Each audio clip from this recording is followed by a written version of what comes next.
हम सब ने कहीं ना कहीं यूपीएससी का नाम तो सुना ही होगा। यूपीएससी यानी देश का सबसे टफ एग्जाम। पैसा, पावर, पोजीशन के सपने लिए हर साल 11 लाख से ज्यादा युवा इस एग्जाम को देते हैं। आपने न्यूज़पेपर की फ्रंट पेज ऐड में नोटिस किया है कि यूपीएससी सिविल सर्विसेज के लगभग सारे टॉपर्स एक ही कोचिंग सेंटर से आ रहे हैं या एक ही टॉपर को बहुत सारे कोचिंग सेंटर्स क्लेम कर रहे हैं। क्या स्कैम है ये? अगर आप नए हो प्रिपरेशन में तो आपको ये झोल समझना बहुत जरूरी है।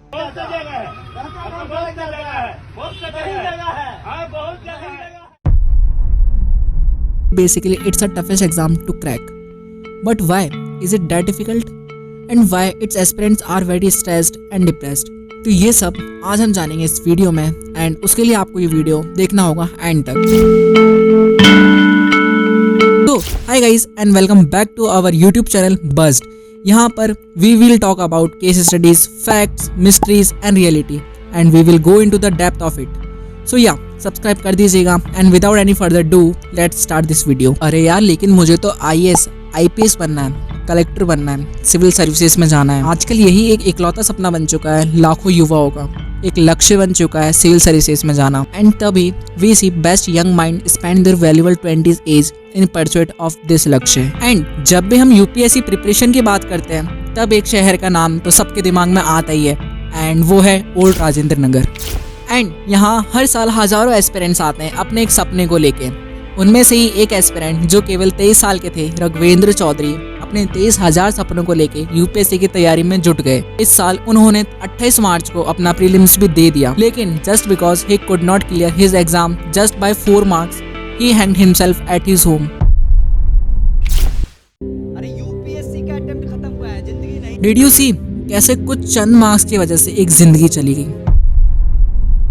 एंड एक ही क्यों, ऐसी बहुत सारी जिंदगी ना जाने अब तक कितनी चली गई होंगी। इसी साल बिलेसन पुड्डुचक्को नाम के एक एस्पिरेंट ने भी अपना यही हाल बना दिया क्योंकि उनकी दूसरी बार रैंक नहीं आई। नाउ इसमें हम ब्लेम किसे करें, एस्पिरेंट्स की मेंटलिटी को या इस पूरे सिस्टम को? टू बी ऑनेस्ट दोनों का इक्वली कंट्रीब्यूशन है एंड कहीं ना कहीं सोसाइटी भी एक एक्सट्रीम स्टेप में कंट्रीब्यूट करती है। अगर हम सिस्टम की बात करें तो every year there are maximum 9 to 12 lakh aspirants running for only 700 to 1000 seat. और ऐसे सीट सिस्टम की वजह से success rate is equal to 1 या कहीं ना कहीं उससे भी कम। ऐसे में एस्पिरेंट्स चाहे कितना भी मर्जी भाग लें उससे कुछ नहीं होता। ये डिपेंड करता है कि उनका कॉम्पिटिटर कितना तेज भाग रहा है, क्योंकि सब अपने आप को बाकी 99% जैसा नहीं मानते जो क्लियर नहीं कर पाएंगे। एंड देन इस रेस में एस्पिरेंट्स हेल्प लेते हैं कोचिंग इंस्टीट्यूट्स की, लेकिन ये कोचिंग इंस्टीट्यूट रिटर्न में क्या देते हैं? फेक प्रॉमिसेस, फ्रॉड और ना जाने क्या क्या। और इसी के साथ साथ कई इंस्टीट्यूट फ्रॉड करके एस्पिरेंट्स का पैसा और समय दोनों ही बर्बाद कर देते हैं। एंड हाँ, ऐसा बिल्कुल होता है।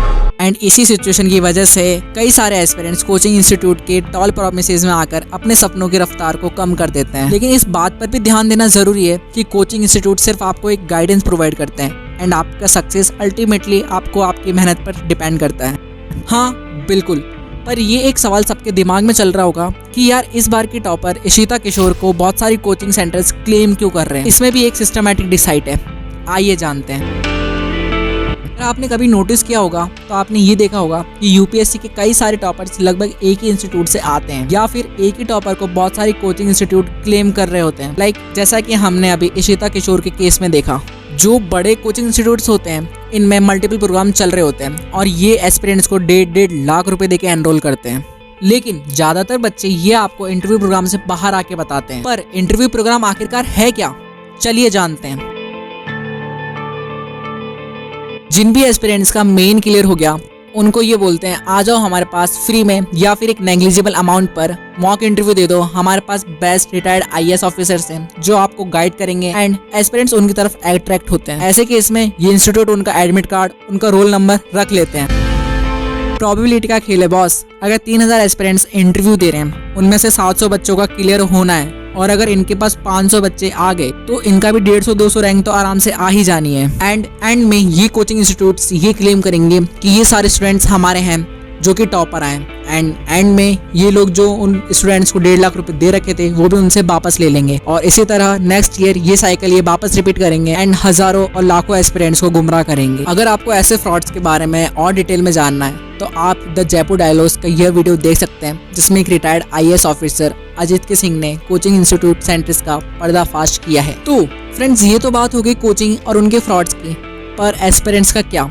एस्पिरेंट्स की मेंटलिटी भी एक बड़ा मुद्दा है। हम सबको पता है कि सिविल सर्विसेज में अप्लाई करने की एलिजिबल एज 21 से शुरू होती है और 32 पे खत्म हो जाती है। ये वही हमारे जिंदगी के 10 साल हैं जहां हम अपने करियर को स्टेबलाइज करते हैं और सर्टेन स्किल्स को डेवलप करते हैं। एक नॉर्मल इंसान इन सालों में अपनी bachelors, masters and PhD complete कर लेता है। बहुत सारी अपॉर्चुनिटीज हमें जैसे पर्टिकुलर एज में मिलती है, लाइक जैसे कि IT जॉब्स या फिर कोई भी स्टार्टअप या आर्म्ड फोर्सेज या किसी NGO से जुड़ना और एटसेट्रा एटसेट्रा। बट इतने ऑप्शंस होने के बावजूद हम देखते हैं कि लोग गवर्नमेंट जॉब स्पेसिफिकली UPSC से ज्यादा ऑब्सेस्ड हैं। सिविल सर्वेंट को धमकी दे रहे हो? बॉन्डेड लेबर एक्ट 1976, 3 साल की सजा और पेनल्टी अलग से। आपके जो 3-4 लोग बता रहे हो ना, इकट्ठा करके रखो, पैसों के लिए काम आवेंगे आप। और ये हमें भी पता है कि ये ऑब्सेशन क्यों है, cause it's very reputed job to be a civil service officer in India. But guys, to be very honest, मेरा कंसर्न इस ऑप्शन से बिल्कुल भी नहीं है कि क्यों इतने सारे ऑप्शंस होने के बाद में लाखों स्टूडेंट्स अपनी जिंदगी के इतने कीमती समय इसमें बिता लेते हैं। ऑन द अदर हैंड, अक्सर इन मैनी केसेस ये देखा गया है कि 1 या 2 बार एग्जाम देने के बावजूद सिलेक्शन ना होने पर ये स्टूडेंट्स एंडलेस अटेम्प्ट्स करते हैं और उन्हें ये लगना स्टार्ट हो जाता है कि ये नहीं तो कुछ नहीं। PS1 का पेपर बहुत ही वेग और बहुत ही रैंडम था और जिस तरह से ऑप्शन सेट किए गए हैं उसमें UPSC हमेशा माना जाता है कि नॉलेज को टेस्ट करने के लिए क्वेश्चन सेट करता है। बट इस बार जिस प्रकार के क्वेश्चन सेट किए गए थे उसमें साफ साफ झलकता है कि नॉलेज नहीं और छात्र की किस्मत पे कितना डिपेंड करता है कि आंसर सही होंगे या गलत। और इस केस में कई बार देखा ये गया है कि वो लोग कुछ और नया एक्सप्लोर नहीं कर पाते, जिसकी वजह से उनकी सोशल लाइफ बिल्कुल जीरो हो जाती है एंड सेल्फ फ्रस्ट्रेशन बढ़ जाती है, जिसका कि एंड रिजल्ट होता है सुसाइड या फिर डिप्रेशन। अरे कुछ तो सीख अपने भाई से, बेअकल। हूँ यार, मैं बेअकल हूँ, मैं नालायक। मेरा जो मैंने वो ना करूँ मैं। क्या ऐसे बात करते हैं? मम्मी आपने ही बोला था ना, जिस चीज में खुशी मिलती है वो कर।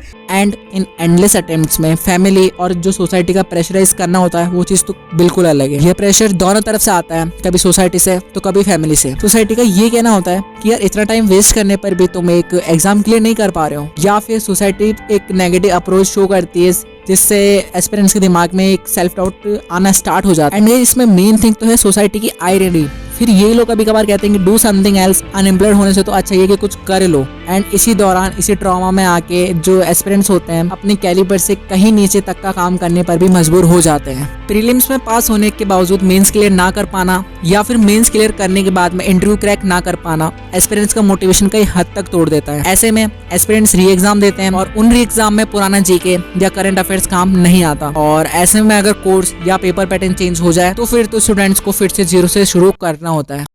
आगे बढ़ते हुए एक और बड़ी खबर आपको दे देते हैं। सिविल सेवा प्रारंभिक परीक्षा 2023 पर कई सांसदों ने यहां सवाल खड़े कर दिए हैं। विरोध में UPSC को चिट्ठी भी लिखी गई है।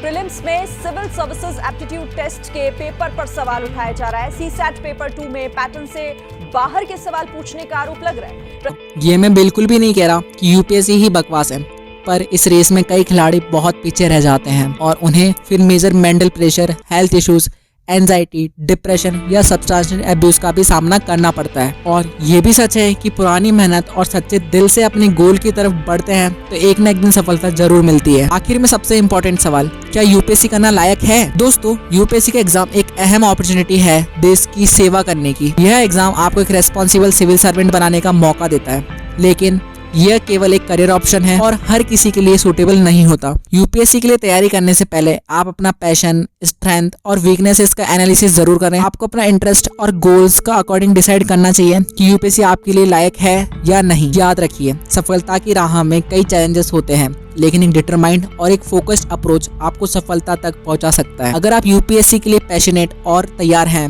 मेहनत करने के लिए, तो UPSC जरूर आपके लायक है। हमारी वीडियो आपको पसंद आई हो तो लाइक, शेयर और सब्सक्राइब जरूर करिएगा। धन्यवाद। हम मिलते हैं आपसे किसी और नेक्स्ट वीडियो में। जय हिंद।